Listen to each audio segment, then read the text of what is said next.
Queria ler com você o mesmo texto que nós lemos no domingo retrasado. Domingo retrasado, nós lemos Provérbios, capítulo 4, e o versículo 23.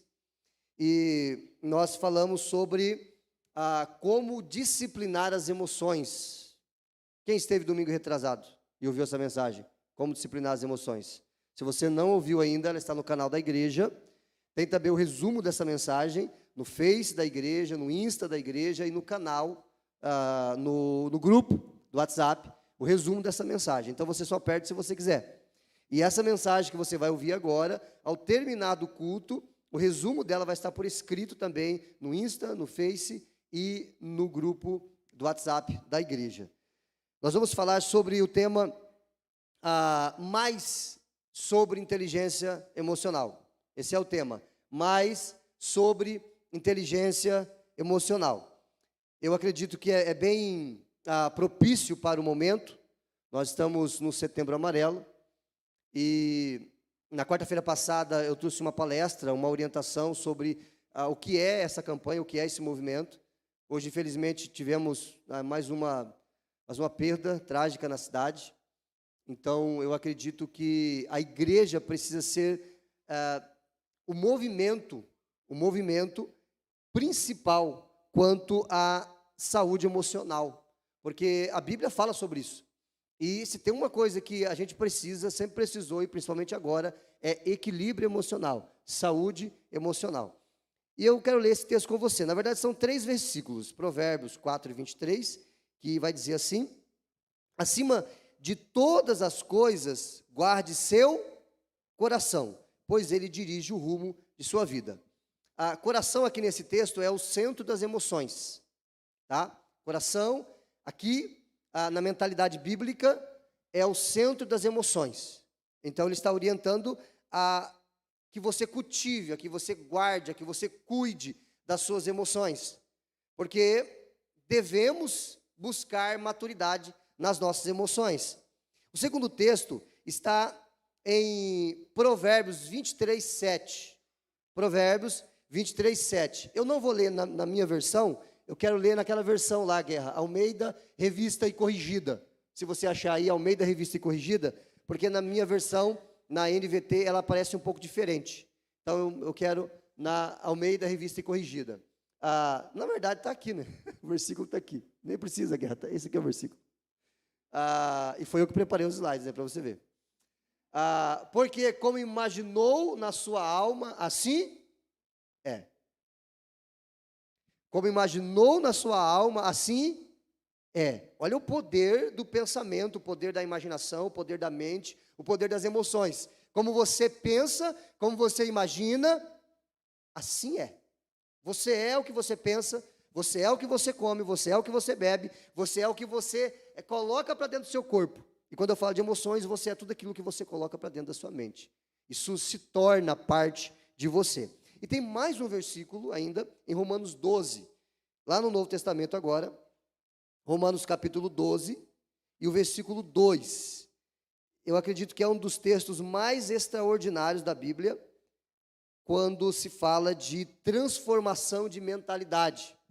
Romanos capítulo 12, e o versículo 2 diz assim: não imitem o comportamento e os costumes deste mundo. Aí eu vou parar aqui e vou pedir para você pensar no mundo que nós estamos vivendo, o mundo pós-pandemia. Alguém me falou hoje, assim no culto pela manhã: pastor, imagina quando liberar tudo. As pessoas estão 1 ano e meio, quase 2 anos, presas, fechadas, sem contato, sem muito relacionamento, sem abraço, sem muita coisa que a gente tinha, e às vezes tinha e não valorizava. Você imagina quando... Então, olhe como o mundo está, olhe os padrões do mundo, olha os padrões de tudo que nós assistimos, ouvimos. Preste atenção nas músicas, preste atenção nos filmes, preste atenção nas novelas, nos livros, preste atenção até em muita coisa que é oferecida para as crianças. Aí olhe para esse versículo mais uma vez. Não imitem o comportamento e os costumes deste mundo, mas deixem que Deus os transforme por meio de uma mudança em seu modo de quê? De pensar, está falando de mentalidade, a fim de que experimentem a boa, agradável e perfeita vontade de Deus. Todo mundo quer experimentar a boa, agradável e perfeita vontade de Deus. Só que poucos querem percorrer o caminho para tal, porque o caminho é transformação de mente, transformação da mentalidade. E nós, como cristãos que somos, nós precisamos muitas vezes nos libertarmos da religiosidade, porque a religiosidade também é um problema sério na vida do cristão. Você não vai encontrar religião nas Escrituras, você vai encontrar um Deus buscando se relacionar com a sua criação e oferecendo o seu Filho Jesus para tal. Então, a religiosidade muitas vezes atrapalha, até mesmo as nossas emoções, a nossa saúde emocional, o bem-estar da família e o bem-estar e crescimento e missão da igreja. Dito isso, lido esses 3 versículos, nós vamos falar um pouco então sobre inteligência emocional. Antigamente, nas grandes empresas, há algumas décadas atrás, as empresas buscavam funcionários, trabalhadores com alto QI, que é o coeficiente de inteligência.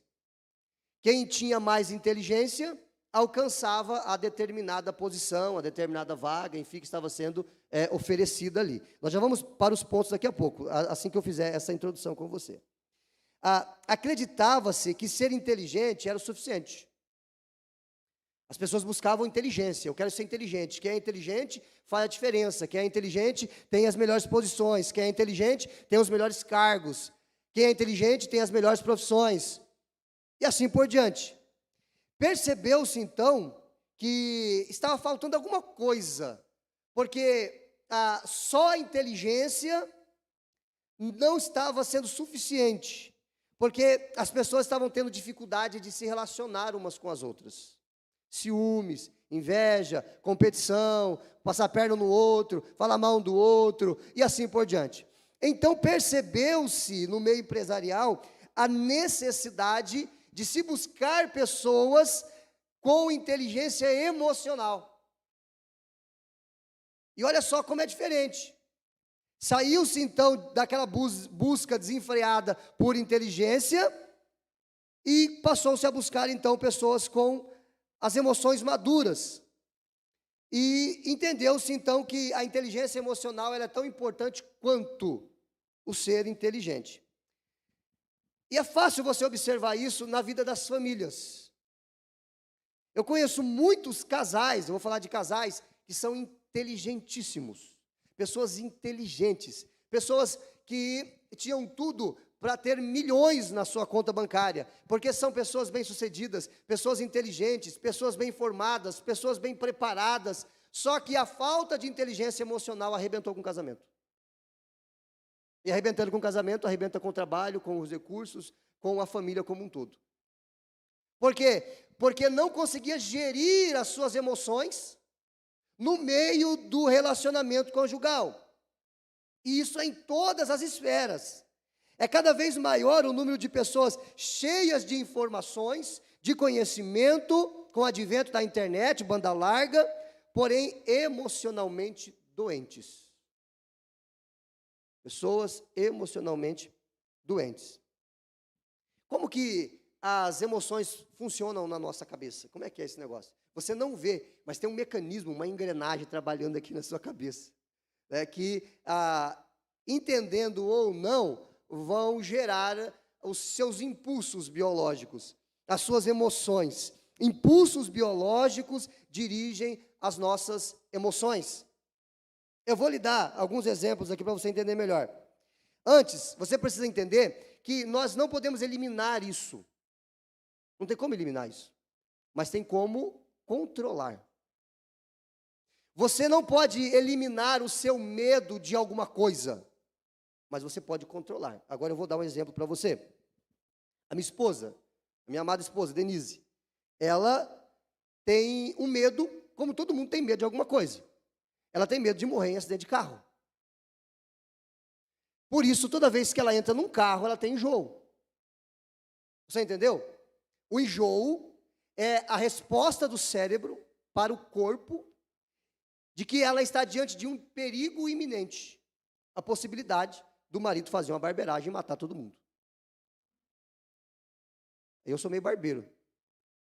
Esse dia eu entrei na contramão aqui, até você conhecia a cidade, né? Eu entrei na contramão, aí quando eu olhei, eu estava na contramão, falei, meu Deus do céu. Aí pior que eu estou com o carro da igreja, né? Eu falei, o pastor está dando a contramão. Estou conhecendo a cidade, né? Então vou devagar comigo. Mas eu não sou tão barbeiro assim.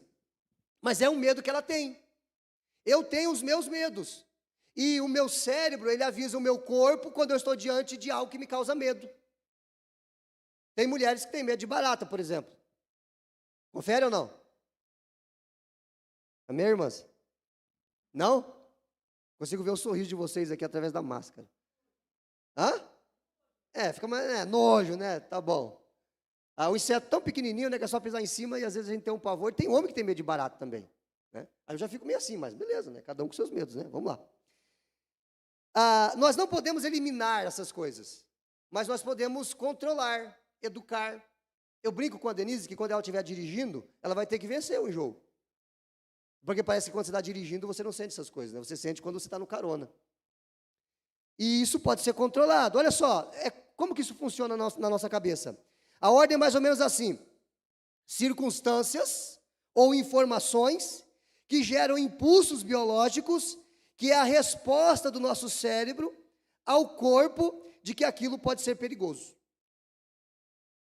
Quando você está diante de um animal, quando você vai fazer uma ultrapassagem, por exemplo, eu já fiz uma ultrapassagem, várias ultrapassagens, que eu não fui tão feliz assim, e eu passei um susto terrível. Quem nunca passou por isso? Eu estava ultrapassando um carro lá em Minas Gerais, há quase 10 anos atrás, ultrapassando uma carreta, e eu calculei o carro que vinha vir lá na frente e dava tempo. Só que aquele carro vinha quase 200 por hora, naquelas freeway lá de Minas Gerais.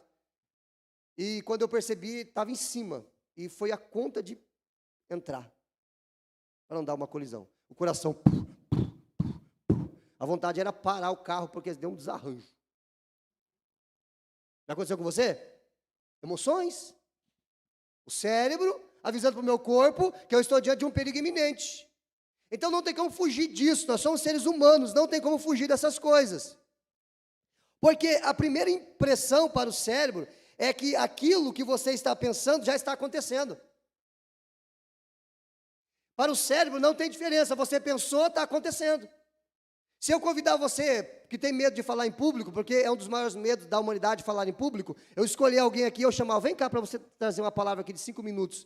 Só de eu falar isso, tem gente que já deu um nó na barriga, tomara que ele não me convida.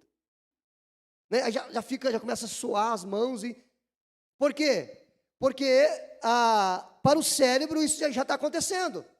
Lembra quando você foi apresentar um trabalho, um TCC, falar em público, na sala de aula, enfim, e sempre é terrível isso para você? Você pode melhorar isso com a prática, com aprender a controlar suas emoções, mas esse medo sempre vai acontecer. Ele é normal, não quer dizer que você é anormal, quer dizer que você é normal. E essa experiência, eu passo por ela sempre, porque tem gente que acha que o pastor não fica nervoso na hora de falar em público, mas não tem como não ficar nervoso na hora de falar em público. Então, o pensamento gera emoção, que gera reação, que pode ser boa ou ruim. Está dando para entender? O pensamento gera emoção, que vai gerar uma reação, que pode ser boa ou ruim. Olha só, eu preciso repetir isso para você. Nós não podemos controlar isso. Nós não podemos eliminar, melhor dizendo isso. Mas há como educar, há como controlar. A primeira vez que eu falei em público, eu quase infartei. Era difícil. Não conseguia. Foi 30 segundos e eu fui sentar. Mas com a prática de 15 anos falando em público, aproximadamente, você vai tendo mais desenvoltura. Então você pode controlar aquilo que te causa medo, controlando as suas emoções. Eu estou falando de emoções, tá? Eu estou falando de guardar o coração. Eu estou falando de educar a sua mentalidade. Eu estou falando de aquilo que você pensa, o que você pensa assim é. Se você diz que você não consegue, então você não consegue. O autocontrole é como uma conversa interior contínua. O autocontrole é como uma conversa interior contínua. Eu consigo, eu sou capaz, Deus é comigo, vai dar certo, eu vou conseguir. Você está conversando com você mesmo. Como Davi conversava com a sua própria alma. Ele diz, ó, minha alma, lembre-se de tudo que Deus fez por você. É você conversar com você.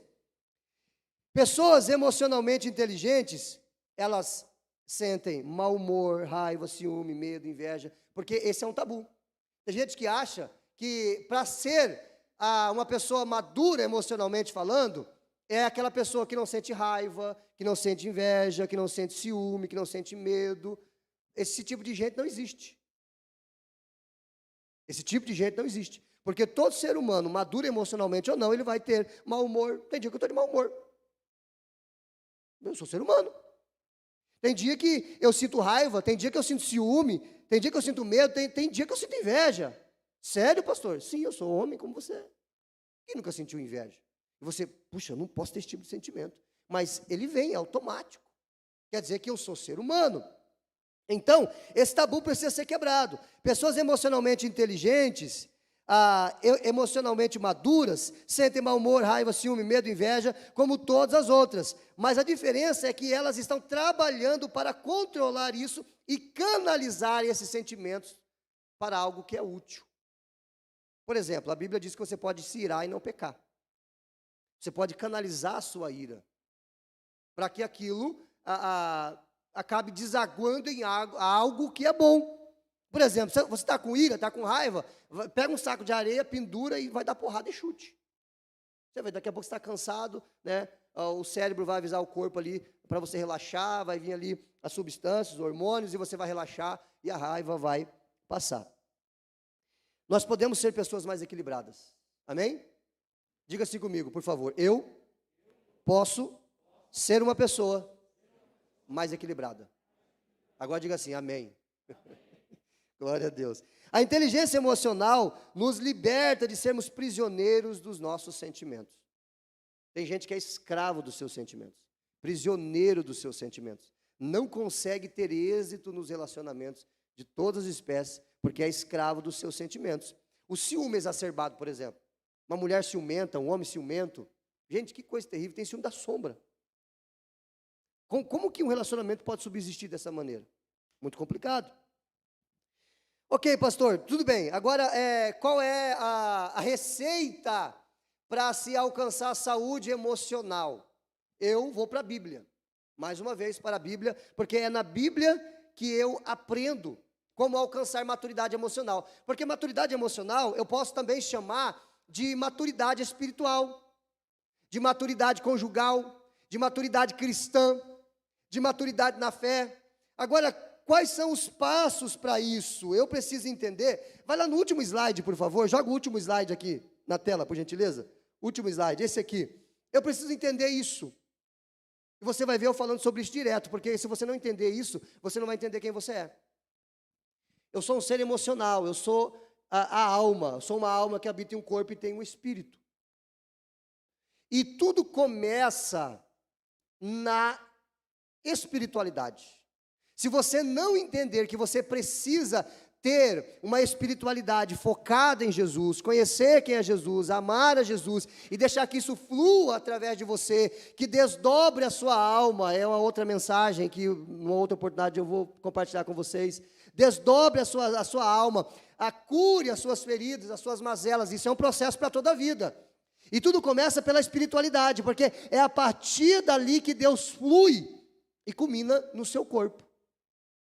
Deus, Ele quer de maneira holística, como um todo, nos suprir, mas isso começa na espiritualidade. É por isso que a Bíblia vai dizer lá em João capítulo 4, que Deus é um corpo. Amém? Amém? Deus é espírito, irmãos. Que Bíblia que vocês estão lendo, pelo amor de Deus? Deus é espírito. Está vendo? Eu posso levar vocês para outro caminho se vocês não conhecerem a Bíblia. Eu posso levar vocês a errarem se vocês não conhecerem a Bíblia. João capítulo 4, Jesus fala com a mulher samaritana. Deus é espírito. E importa que os seus adoradores adorem em espírito e em Verdade. Então, é daqui para cá e não de cá para cá. Tudo se inicia através da espiritualidade. Se você não entender que você precisa nascer de novo, se tornar uma nova criatura, para que Deus flua através de você, e a porta de entrada é a espiritualidade, você pode até ser uma pessoa madura, eu conheço pessoas emocionalmente maduras, mas que não têm a espiritualidade, não têm relacionamento com Deus, a verdadeira espiritualidade, porque a verdadeira espiritualidade é a espiritualidade bíblica. Como que isso acontece então, pastor? Vamos lá. Nós vamos entender, pode voltar lá nos 5 pontos, nós vamos entender em 5 pontos como se inicia esse processo de saúde emocional, de maturidade emocional. E o primeiro ponto, já vai aparecer para você também, é que nós precisamos saber quem Deus é e conhecer quem nós somos. Presta atenção, se você não entender quem Deus é e quem você é, esquece. É autoconhecimento e conhecimento de Deus. Eu postei uma frase no Facebook ontem, eu li hoje no culto pela manhã, eu vou ler para você aqui. Às vezes me vem essas inspirações, assim, eu escrevo para não esquecer. Deixa eu ver se está nas anotações aqui. Olha só, se você pensa que é bom, não examinou ainda seus pensamentos e sentimentos. Porque se você analisar seus pensamentos e sentimentos, você vai ver que você não é tão bonzinho assim. Se sabe que é mal, se você sabe que você é mal, que a sua natureza é má, não tem ideia de quanto você pode ser pior. Você entendeu? É isso que a Bíblia diz que nós somos. Amém? Agora você pode dizer amém, porque é isso que a Bíblia diz que nós somos. A Bíblia vai dizer que a nossa natureza é má, que não há como se relacionar com Deus sozinho, porque nós somos pecadores e Deus é perfeito. Eu falei hoje pela manhã sobre o que é expiação, e eu expliquei melhor sobre isso. A mensagem não está no canal da igreja, porque pela manhã não estamos transmitindo. Mas logo eu vou pregar essa mensagem à noite aqui também. Esse é o primeiro passo para se ter sanidade emocional. Saber quem Deus é e saber quem nós somos. Deus é perfeito e nós não somos. E não tem como um ser perfeito se relacionar com um ser imperfeito. Alguém precisa intermediar esse relacionamento. Alguém precisa fazer alguma coisa para que esse relacionamento aconteça. Pastor, então me mostre na Bíblia. Romanos, capítulo 3 e o versículo 10. Romanos, capítulo 3, versículo 10 até o 12. Vai dizer assim: como dizem as Escrituras, ninguém é bom, ninguém é justo, nenhum sequer, ninguém é sábio, ninguém busca a Deus. Todos se desviaram, todos se tornaram inúteis, ninguém faz o bem, nenhum sequer. Paulo está dizendo que nós somos maus. Paulo está dizendo que precisamos conhecer quem nós somos, porque só quando entendermos que nós somos mendigos espirituais, nós vamos ir com as mãos vazias diante do Pai e dizer: dai-me, porque eu não tenho. Se você acha que você tem tudo que você precisa, então você não vai buscar ajuda. Você precisa entender quem você é, porque entendendo quem você é, você vai buscar em Deus aquilo que Ele pode fazer por você. É por isso que a pregação do Evangelho começa com uma má notícia. A má notícia é essa: a Bíblia diz que somos inimigos de Deus, que estamos em uma inimizade com Deus, e por isso a ira de Deus está sobre a humanidade. Essa é a notícia ruim. Não há como mudar isso, eu não posso mudar isso. A notícia boa é que Jesus veio e resolveu o problema. Ele sofreu o castigo dos nossos pecados. E agora, se eu crer nele, eu tenho um relacionamento com Deus pela fé.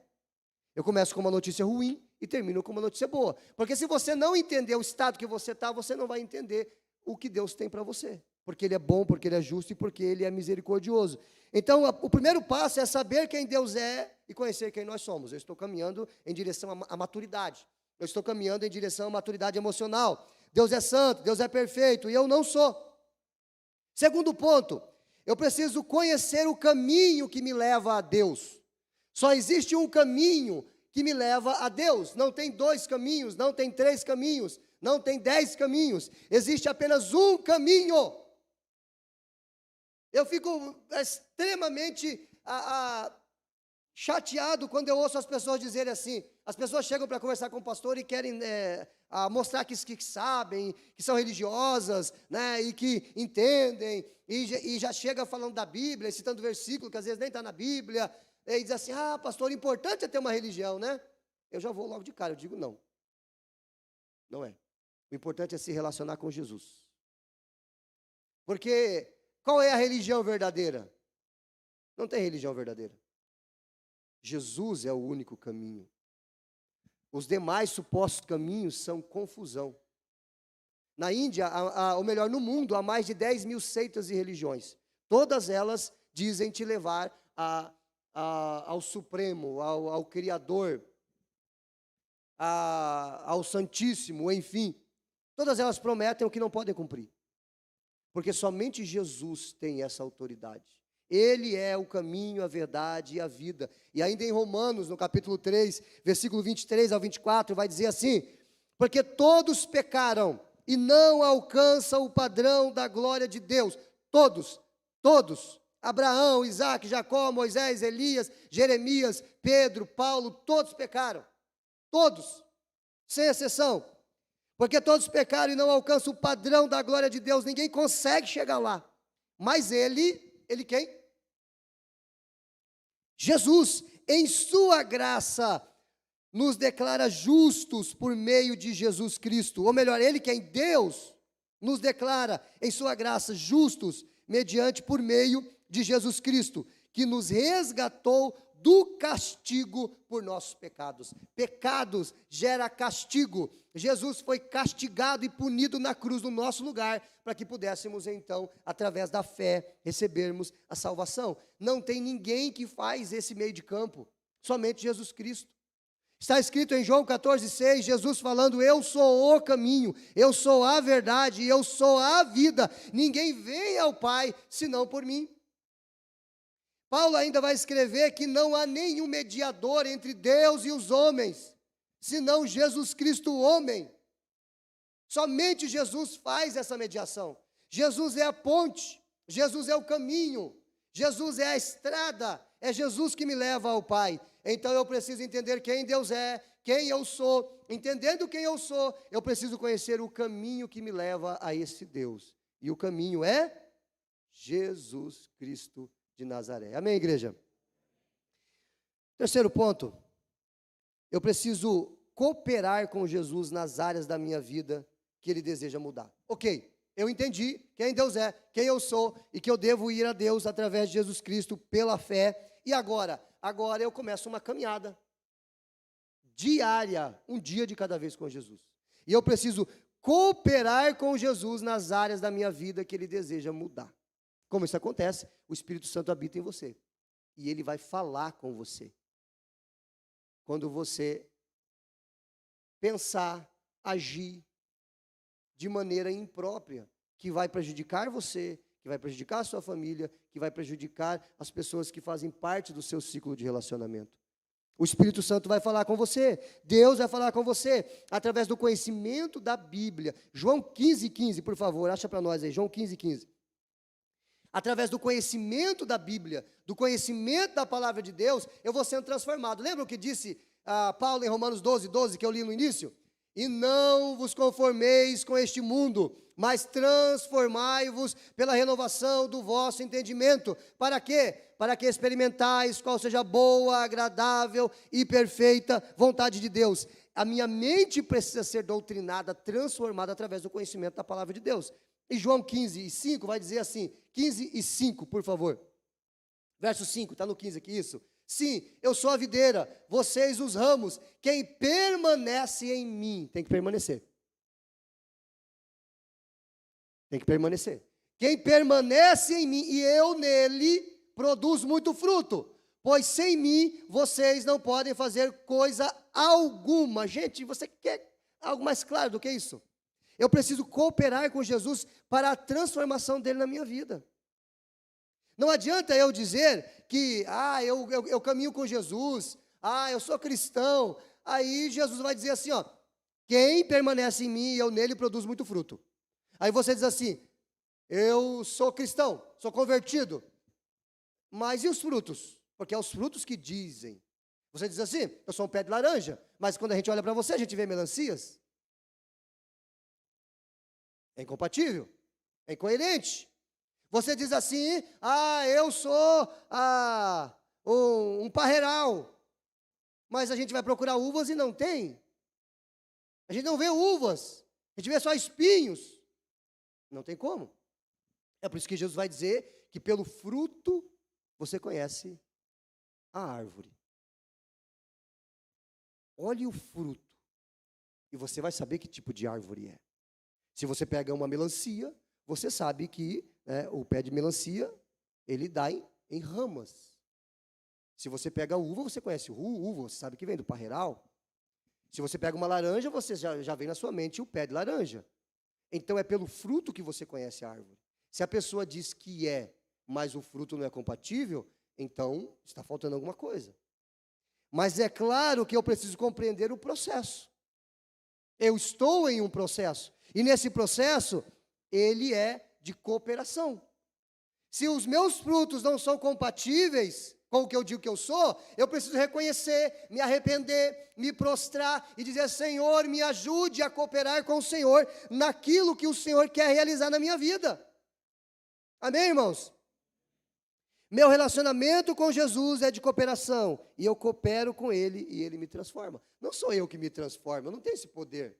É Ele que me transforma. Eu coopero, Ele transforma. Eu coopero e Ele transforma. Aquele que começou a boa obra em nós é fiel e justo para concluí-la até o dia de Jesus Cristo.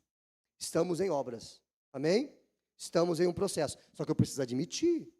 O problema da religião é que a religião não admite o processo. A religião diz assim para você, bota uma roupa de crente, bota a Bíblia embaixo do braço, está tudo resolvido. Se fosse fácil assim, mas não é assim que funciona. Estamos em um processo.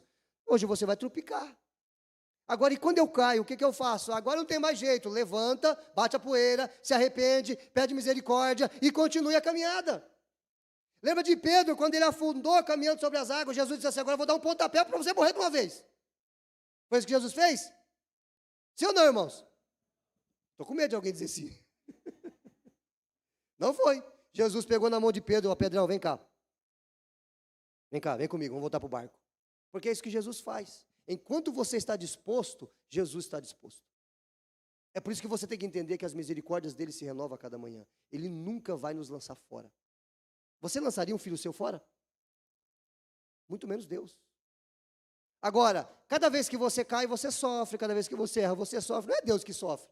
Deus, ai, como eu estou sofrendo porque você errou. Não, quem sofre é você, sua família, seus filhos, seu cônjuge, seus amigos, seus familiares. Você faz pessoas sofrerem quando você insiste nos mesmos erros. Então, quando Deus diz não, é porque Ele quer te proteger. Quando Ele diz não passa dessa cerca, é porque do outro lado não tem um pote de sorvete, tem um abismo. Deus não quer privar você de ser feliz, Ele quer evitar que você sofra.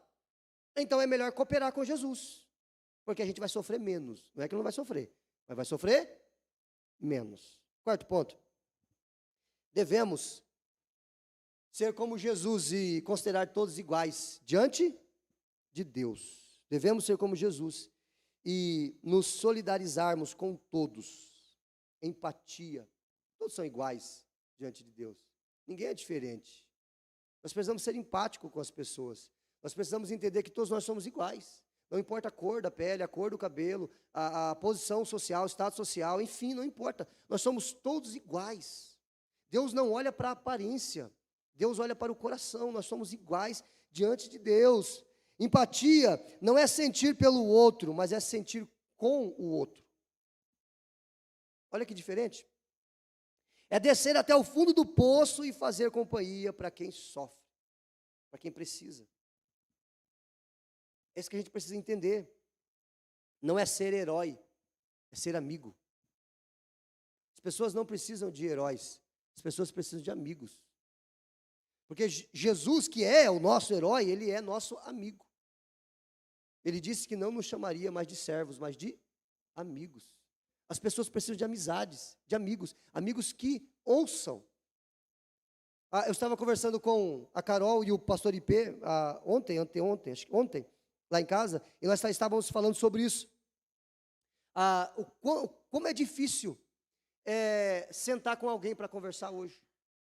Porque as pessoas estão na missa de corpo presente, só está o corpo presente. Já percebeu isso? A cabeça está lá na China. no celular, e eu estou falando para mim isso também, porque eu uso muito as redes sociais, celular, enfim. E tudo que as pessoas precisam é olhar no olho, conversarem, se relacionarem, trocar experiência. Tem gente que senta e olha no olho do outro e conversa pelo WhatsApp. Parece que fica mais fácil, né? Como que é difícil você olhar no olho, você conversar, você dar atenção, você realmente emprestar seu coração para a pessoa. Isso é empatia. Nós precisamos considerar todas as pessoas iguais diante de Deus. Todos precisam de Deus, todos precisam de amor, todos precisam de amizade, todos precisam de carinho. O que tem feito as pessoas sofrerem muito é a falta de amizades verdadeiras. Amizades verdadeiras. Que as pessoas possam confiar. Infelizmente, a nossa natureza humana procura se relacionar com as pessoas que nos beneficiam de alguma forma. Que podemos tirar alguma vantagem, aprender alguma coisa. Porque não se enganem, todos nós temos interesse. Quando nós conhecemos uma pessoa que não pode nos oferecer nada, no sentido de, eu digo de qualquer coisa, eu posso aprender qualquer coisa com essa pessoa. Ou essa pessoa é legal, é extrovertida. Quando é uma pessoa que a gente não consegue bater, não consegue, a gente quer distância. Não é assim? E essas pessoas geralmente têm dificuldade de ter outras amizades. Será que Deus não está mandando você ir lá? Dá atenção para essa pessoa. Pastor, mas ela é chata. Mas, e a gente não é? Tem hora que eu sou chato demais. Tem hora que eu paro e penso assim, puxa, eu falei demais, eu devia ter ficado quieto. Perdi a oportunidade de ficar quieto. Nós precisamos ser empáticos com as pessoas. Nós precisamos descer até o fundo do poço, onde algumas pessoas estão, e sentar com elas. E eu estou aqui para te ouvir. Elas não precisam de heróis, elas precisam de amigos. Para terminar, a Ana pode me ajudar aqui? O som está normal aí? Parece que está... Ei, som, acho que foi aqui, né? Pro outro.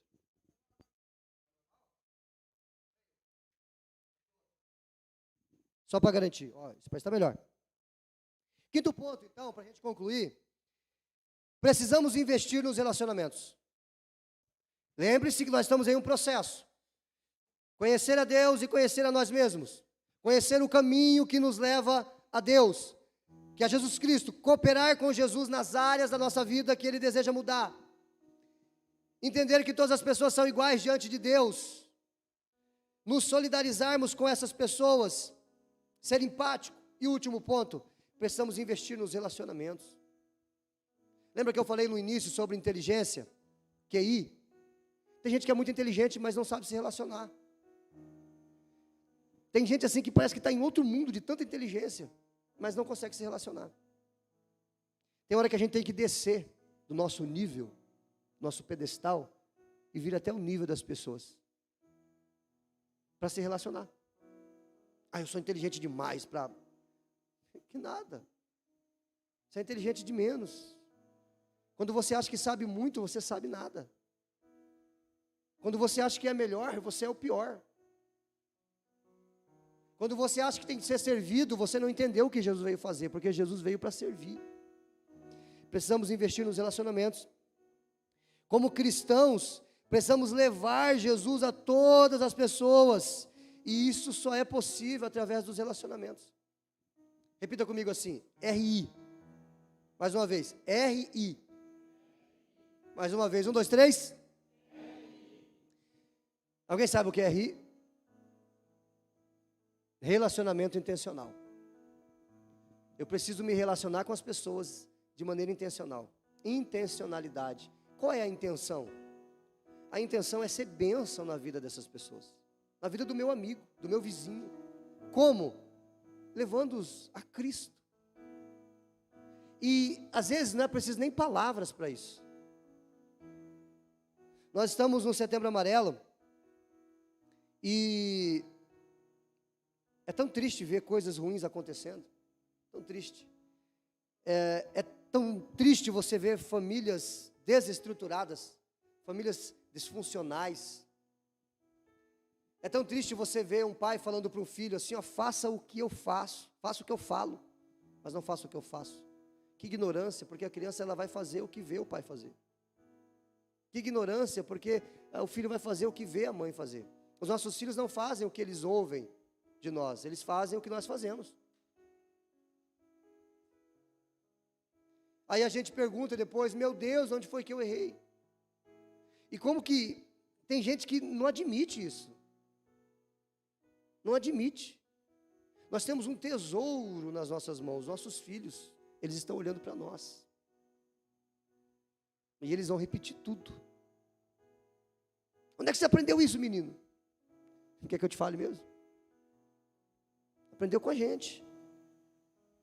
É tão triste você ver famílias afundando na depressão, na ansiedade, em situações emocionais que dividem a família e que levam a situações terríveis.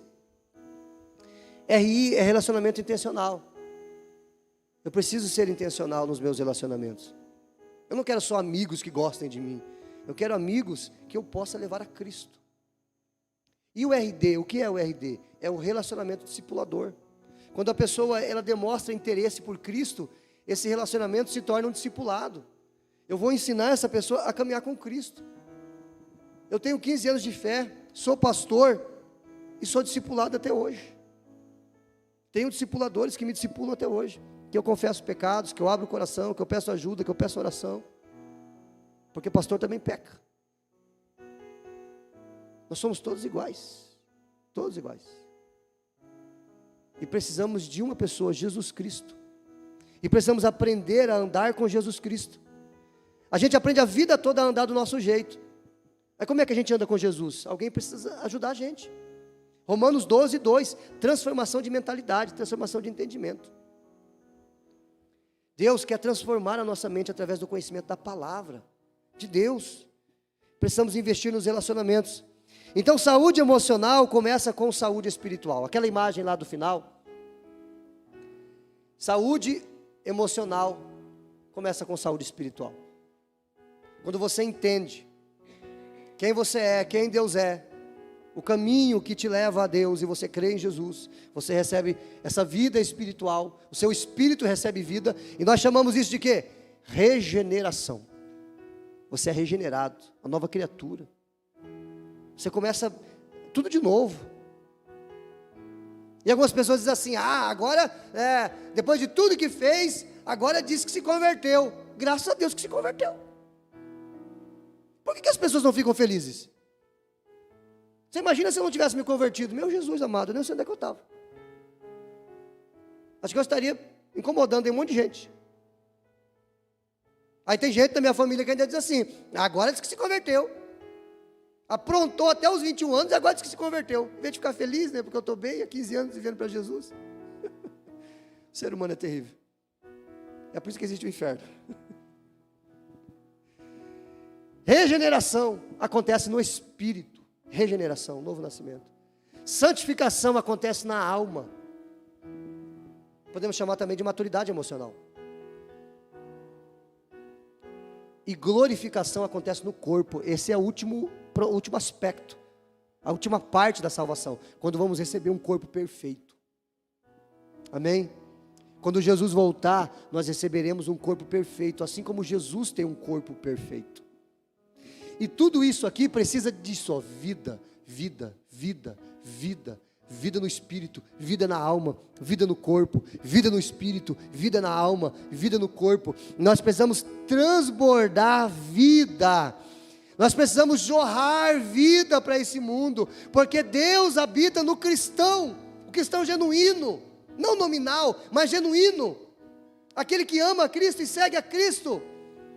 Jesus disse para a mulher samaritana, se você beber da água que eu lhe der, essa água vai se formar dentro de você uma fonte a jorrar para a vida eterna. E essa mulher vai correndo até o vilarejo onde ela mora, e ela traz todas aquelas pessoas para ouvir Jesus. A água está jorrando e alcançando outras pessoas.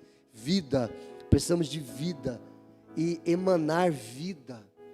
As pessoas precisam chegar perto de nós, que estamos aqui domingo após domingo, quarta após quarta, lendo a Bíblia todos os dias. É de nós que deve sair essa vida, porque se não sair de nós que estudamos a Bíblia, que cremos em Jesus, que estamos conectados a uma comunidade de fé, de quem vai sair?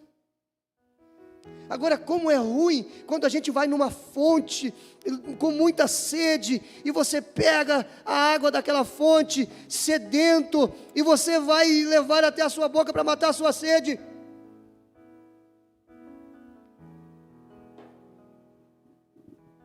E a água é amarga. É terrível. Ou a água é salgada. É terrível. A água que está jorrando não é uma água gostosa, não é uma água que mata a sede, é amargura, é raiva, é falta de perdão, é competição, é um querendo ser melhor que o outro, é um querendo mostrar que consegue, que tem, que sabe. A água que precisa jorrar dos nossos corações é a água da vida, onde nós entendemos que somos todos iguais. E Jesus é essa água, essa fonte em nós. É na alma que estão minhas emoções. A banda pode subir para cá. É na alma que estão as minhas emoções. Porém, ela só terá saúde se eu tiver vida espiritual. Na alma está o centro das minhas emoções. E só haverá saúde nas minhas emoções se eu tiver vida espiritual. Deus quer morar em mim, para que eu tenha vida abundante. Ali atrás tem um monte de livros que você pode ler, conteúdos bons, além da Bíblia, para transformar a sua mente. Eu quero saber mais sobre emoções, gente, tem tanto material bom, além da Bíblia, que é o principal. A gente precisa transformar a nossa mente, transformar o coração, trazer maturidade para a alma, entender que nós não estamos aqui em vão. Eu falei aqui alguns dias atrás, você pode ficar em pé, por favor? Eu falei aqui alguns dias atrás, que existem dois dias mais importantes da nossa história. Pode apagar as luzes, por favor. Os 2 dias mais importantes da sua história. Quem lembra disso? Alguém lembra? O Glink se lembra. Quem mais? O primeiro dia mais importante da sua história foi o dia que você nasceu. O segundo dia mais importante foi quando você descobriu o porquê. Por que você está aqui? Qual é o propósito da sua existência? Tem, porque Deus não erra.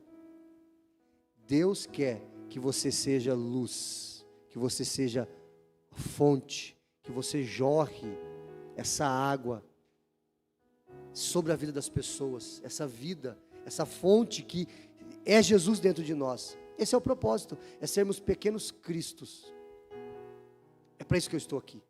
Eu nasci para fazer o que eu estou fazendo aqui, eu amo fazer isso. Eu não estaria realizado e feliz fazendo qualquer outra coisa. Eu nasci para ser um pastor, um ensinador, um pregador. Esse é o meu propósito. Qual é o seu? Se você é a igreja, o nosso propósito é gerarmos Jesus nessa geração. Amém? A começar pelos nossos filhos. Você pode criticar Noé, o jeito que você quiser. Noé não ganhou ninguém. Ele fez a arca e só entrou a família dele. Que bom que entrou a família dele. Ele não perdeu nenhum da sua casa. Essa é a sua responsabilidade. A maior e a principal delas. A sua família debaixo das asas do Deus Todo-Poderoso. Isso Deus quer para você. Paz. Nós queremos declarar isso. Em nome de Jesus. Vida e vida em abundância. Se essa palavra falou com você, eu queria convidar você a fechar os seus olhos. Se desconectar de tudo aquilo que está tomando a sua mente agora. Feche seus olhos.